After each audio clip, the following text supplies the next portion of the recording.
And so good morning, everybody, and welcome into the sanctuary. Here we are, Sunday again. It comes around very, very quickly, uniting with our global community to know something.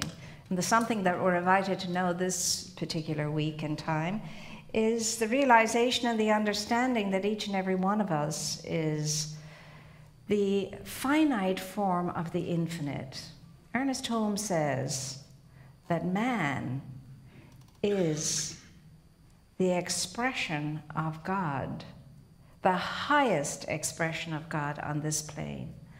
That man is the objectification of God in form. The back of the book and the glossary, you'll find those definitions. And so that's what we're asked to contemplate right now and for the coming week. And see how long we can do that. See how long for a whole week we can stay in the true definition of ourselves. But for that to happen, I have to stop defining myself by my circumstances, my situations, my conditions, my ailments, my complaints, my lacks, my not having enoughness, and all of that. I have to stop all of that. Can't do that for a whole week. Whole week. I have to define myself as the expression of spirit. Whole life, complete life, full life, magnificent life, energetic life, dynamic life, at one with everything and everyone life. For a week. Well, let's try it for the rest of today and see how we do to begin with. Let's set ourselves up for success, you know. So let's try it for the rest of the day. Let us feel good about ourselves. Let us feel good about life. Let us feel good about the world. Let us feel good about everything and everyone and not go into judgment about a darn thing. Now that we might be able to do for 5 minutes and then extend it for another 5 minutes and another 5 minutes, and that's how it's going to work. That's how you and I will succeed. 5 minutes at a time, maybe a minute at a time, who knows, seconds at a time. Whatever that we can work with is what we will work with, but that's the realization for you and for me this week, that I am the highest expression of life on this plane. God help us all. Now, when did you last get up in the morning, look in the mirror and say, I am the highest expression of life on this plane and I'm feeling good? As you brushed your teeth. May not be looking good, but I'm feeling good. First thing in the morning. That's what we're asked to do. Celebrate the truth of our being, the truth of our unity, our oneness. And it's all very well talking about and coming together to celebrate our diversity in unity. We have to do more than celebrate our diversity. We have to start living from the understanding and the awareness that whatever we look like, whatever's going on, it's all the one thing, and it's God having a great or a miserable time by means of each and every one of us. So, again, the invitation is give God a good time by means of you this week. That's really what it all is about. So, I mean, you know, you can read those beautiful words, those wonderfully chiseled out words that seem so, in a way, remote and distant and kind of futuristic. Yeah, I'll become that in the future. That's where I'll be in the future. But without any much of identification with it right here and right now, because I'm aware of all my conditions, my circumstances, my situations.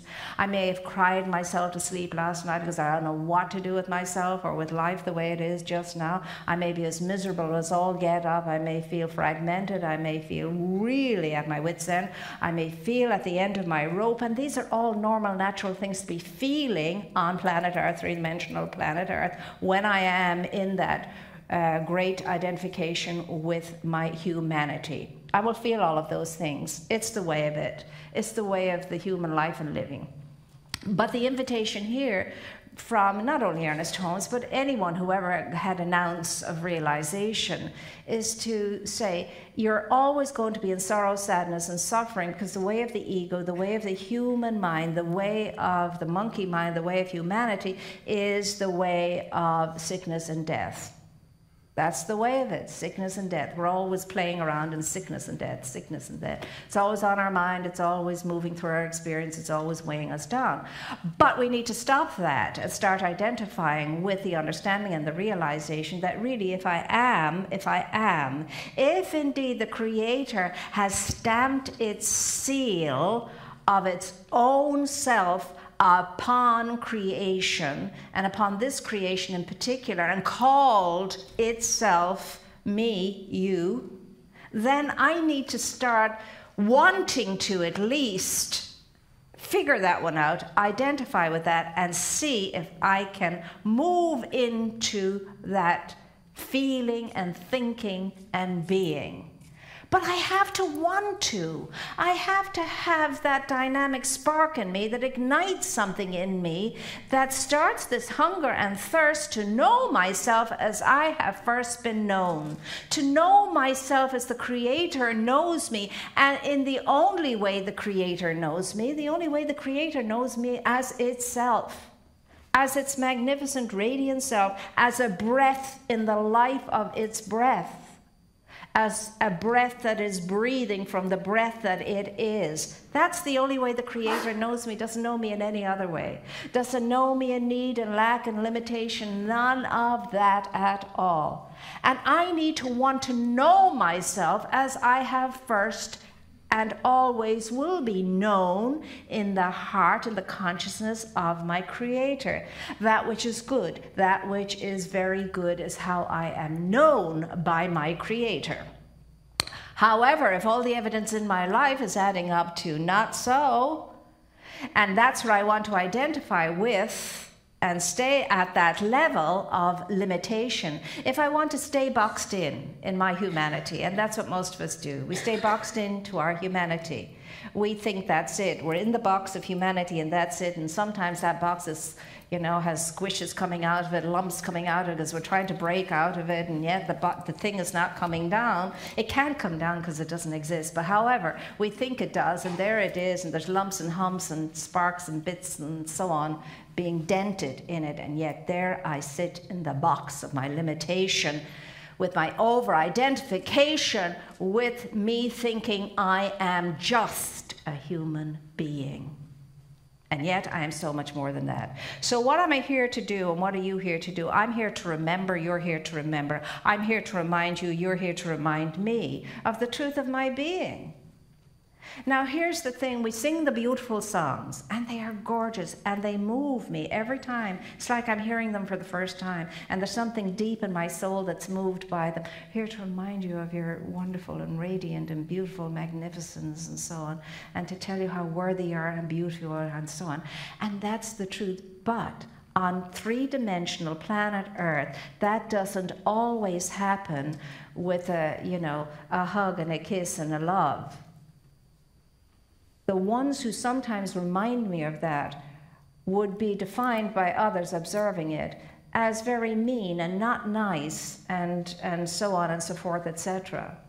Those are the ones who catch our attention. Have you noticed that? It's not the ones who tell us how wonderful we are, and the ones who love us dearly, and the ones who tell us we're always at your back and so on. They're not the ones that we pay that much attention to. We've learned to take that for granted, alas.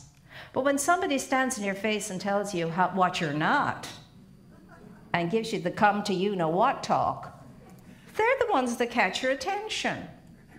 They're the ones that have you thinking about what they said and asking you to move in a direction as a result of what you've heard, one direction or another.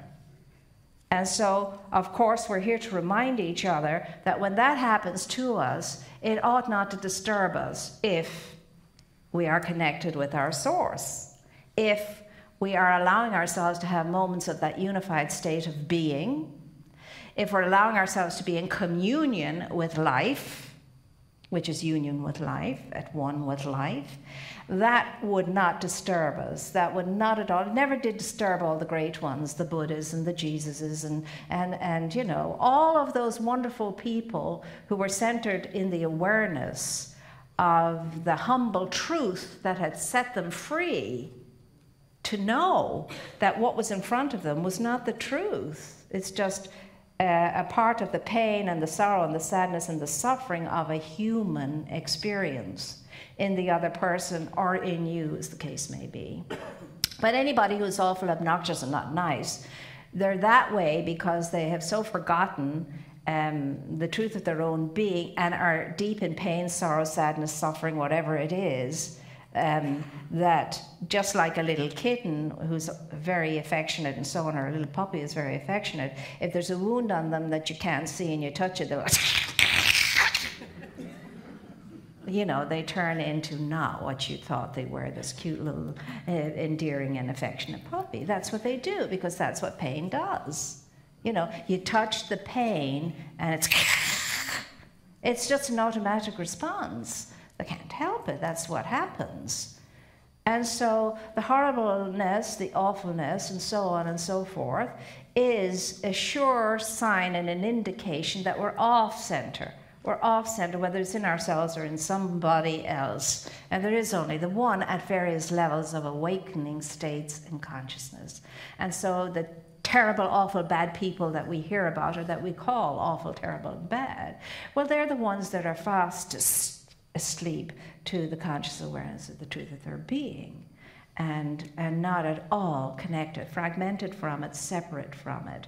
But nevertheless, they are the wholeness and the fullness and the magnificence and the radiance of the life of spirit that has put its stamp upon that individualized expression of itself, as much as it has on a Buddha, on a Jesus, on a Mother Teresa, or any great good person we might call great and good.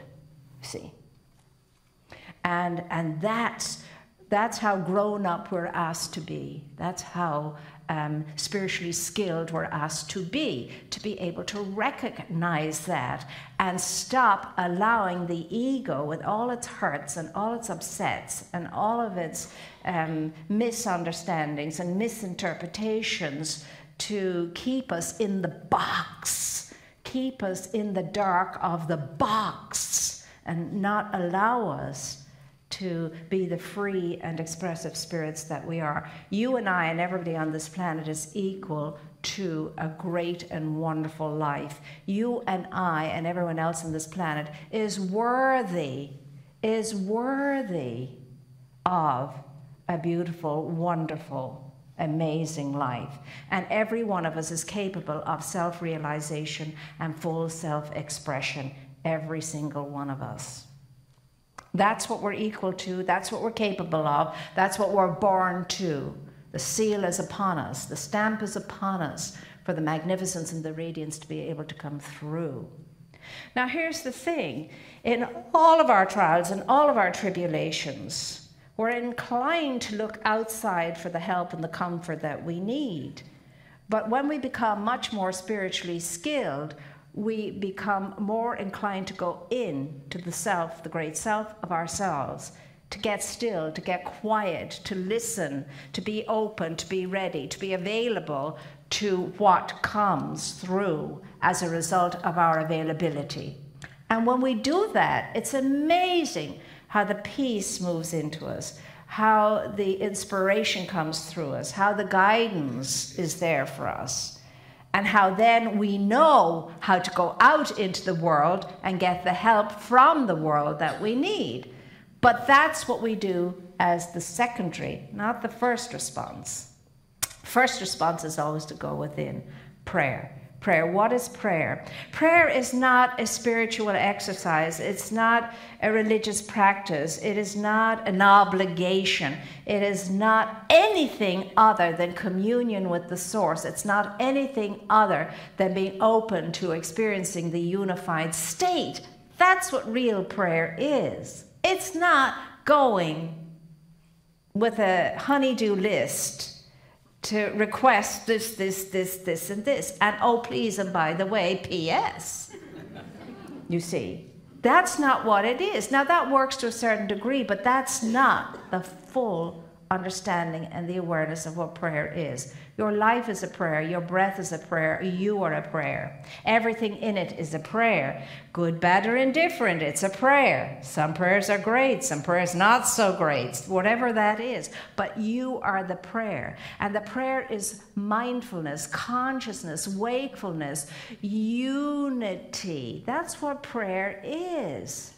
It's the raising of the mind and heart to the infinite, to adore, to praise, to thank, to be in a state of deep appreciation and blessedness that I should know, that I should be this aware, that I can know it's not just up to me, it's not just about the small self of myself, the human self of myself, but there's much more to me than that.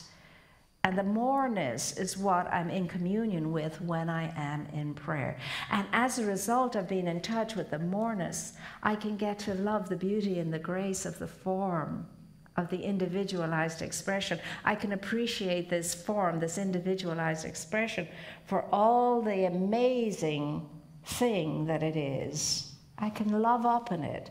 I can appreciate it. I can appreciate a mind that works. And I can appreciate a body that works. I can appreciate so much more of this wonderful vehicle that I have to my use while I'm on this plane, and take good care of it and be as appreciative of it as I've seen some friends of mine to be when it comes to their cars.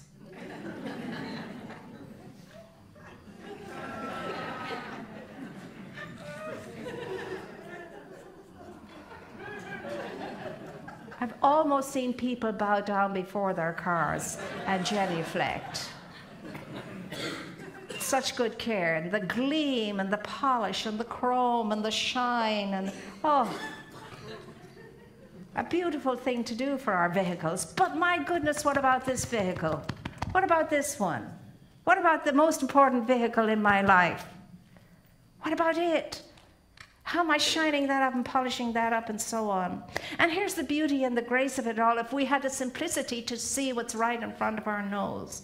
You go to all the great manuals, you go to all the great writings, and they don't have to be from spiritual leaders per se that we label spiritual. It could be philosophers, poets, whatever, artists. And it's right there in front of us. And you go and you read a word that says, "Give us this day our daily bread." I share this with the Wednesday morning people. Give us this day, it's a bold, simple statement. Give us this day our daily bread. It doesn't say, oh, please make sure that there's bread on my plate today. It's a clear statement from the Master Teacher Jesus that reminds us every single day there's a daily bread placed before us. That daily bread is given to us. Give it to us, give it to us. We are worthy of that daily bread. We are equal to that daily bread. The world owes us nothing, nothing at all. Stop looking to the world for something. It owes you nothing. However, the universe owes us everything. The universe owes us everything. It chose to be us in form. It chose to experience itself in form. Why wouldn't it feed itself consequently? Give us this day our daily bread. So every day of our lives we can say, as soon as we open our eyes, thank you for my daily bread of health. Thank you for my daily bread of wealth. Thank you for my daily bread of love, loving relationship. Thank you for my daily bread of creative expression. Thank you. It is more than adequate, and I love the 12 baskets that I have left over at the end of the day that I can share from. Thank you. Give us this day our daily bread. It's given. The bread is there, ready for us every day. But you and I must approach the table and lift up the bread and bless it and break it and eat it and share it. That's how it's done. That's how all the great ones did it. So everything you have pales by comparison to the daily bread that you know is there for you and you're supposed to have. And take it and be worthy of it and know what it is. It is the breath of your life. It is the breath of your life. It is the beingness of your life. And be grateful for that daily bread. It's always there, fresh, nurturing and nourishing and available to you and to me. Good is everywhere present. It always is. There's no shortage of good. There is no shortage of it. It's in the air you breathe. No shortage of it at all, but you must, and I must make myself available to it. And I do that by becoming blessed in that state of gratitude that knows my needs are taken care of, always have been and always will be, when I know it. When I know it, when I'm open to it, when I'm receptive to it, when I am grateful for it, when I am at peace about it all, when I'm joyous at the awareness of that, and when I get myself into a wonderful state of wanting to give from it, to share from it. What is another definition of life at the back of the glossary? It is spirit, spirit's givingness of itself back onto its creation. So life is always giving to its creation. It's always moving through its creation and making available to it the support that it needs to flourish and to thrive. Now that could be your emphasis of thought, that could be your emphasis of feeling, that could be your emphasis for concentrated awareness. Or you could stay in the little box, bashing, trying to get out of it, and aware of the lack and the limitation that that is. Or you could know there are no corners, sides to the presence of life, to the presence of God, and that who you are is vast and limitless, and what you are is the infinite possibility of life capable of knowing itself at any level of expression or experience that increases, enriches, expands, and uplifts. That's the truth of being. We can either lump it, like it, take it, leave it, ignore it, or endeavor to embrace it and allow ourselves to be its dynamic. And its dynamic never wearies, never tires, never falters, never fails, but always has that momentum, always has that movement, always has that urgency to advance, to advance. And remember, all those letters you get in the mail, the signboards you see that tell you you are pre-approved. You are pre-approved. You get messages from the universe all the time by means of a bank. You have been pre-approved. I mean, there it is, clear and loud. I heard that at a lecture once. You're pre-approved. Pre-approved. What more do you need? Whose approval do you need above all else? Your own. Spirit by means of you, your own. Because I don't care how much people approve of you. It'll never satisfy you until you approve of yourself. I don't care how much love comes your way. It'll mean little if you don't love yourself. It doesn't matter how much belief and faith people have in you. It's nothing unless you believe and have faith in yourself. All of that fizzles away into nothingness and is forgotten very soon. You and I want to be in the place where we don't need anybody's praise. That we're not depending upon affirmation and a pat on the back to let us know we're on the right track. That's nice when it comes, it's lovely. But if you don't have your own affirmative voice within you telling you all is well, that is just like putting a little plaster on a big wound that's certainly not going to do it much good at all, except stop you from scratching it maybe for a while. So, God by means of you is on the move always, but you direct its movement. You direct its movement, whether it's forward or upward or onward or stunted. You direct its movement, but God by means of you is always on the move. The dynamic is always there, moving, waiting for that yes to full steam ahead and expand all that amazing magnificence and intelligence and beauty and grace that is you.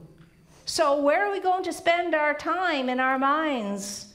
Hanging out in what we think we haven't got, what we think we are not, what we think would make us feel good by means of stuff and things, etc., instead of focusing on the roots and the wings that we have been given already.